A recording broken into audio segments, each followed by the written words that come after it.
May nakita nga tayong ligaw na ibon dito mga kalapatids. Kanino kaya to naligaw sa loop natin? Si Batek at saka si Maestro. Dumating na nga siya mga kalapatids galing Lucena, Quezon. Si Padrino gusto namang lumabas mga kalapatids. Magpapakain na nga tayo ng mga alaga natin. Andito pa rin yung ligaw na ibon mga kalapatids. Mukhang babae mga kalapatids.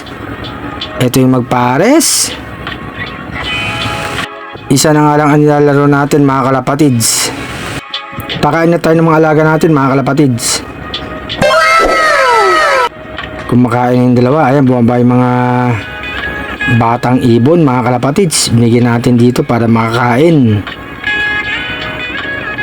Magkapatid, anak ni RC Stichelbout. Si Lady RC kumakain na rin doon mga kalapatids.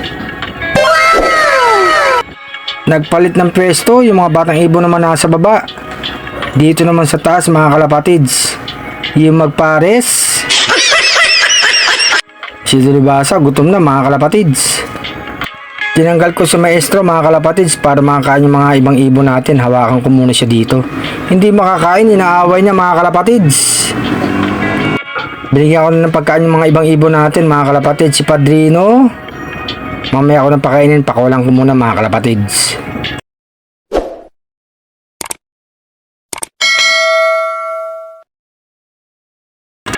Eto Padrino, buksan ko na yung kulungan, lipad na. Magbigay na tayo ng inumin nila mga kalapatids. Si Maestro nag-aantay na. Wow na wow oh. Nilipad, Lucena, Quezon. Hanggang dito sa loob natin mga kalapatids. Yung batang ibon uminom na. Si Batek gustong uminom mga kalapatids oh. Sumitsyempo. Inom na Batek. Naya pa. Uminom mo din batang ibon si Lady RC. Iinom. Nag-aalangan mga kalapatids. Inom na. Timikin-tikim lang. Inom pa Lady RC. Andito na nga si Padrino sa bubong mga kalapatids. Mabilis na talaga umuwi ito.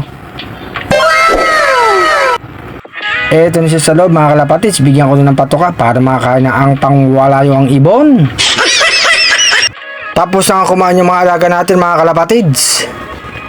Eto yung dalawang batang ibon mga kalapatids. Tapos yung mga stockbirds natin. Si Padrino mga kalapatids, gustong gusto laruin siya eh. Sakit din manuka ng pangwalayong ibon mga kalapatids. Ang bigat ni Padrino. Ang lakas kumain. Puting ibon mga kalapatids. Ang yabang, bumabarako pa. Isang ibon nga dumating natin mga kalapatids. Si Maestro galing Lucena, Quezon. Happy flying sa lahat mga kalapatids.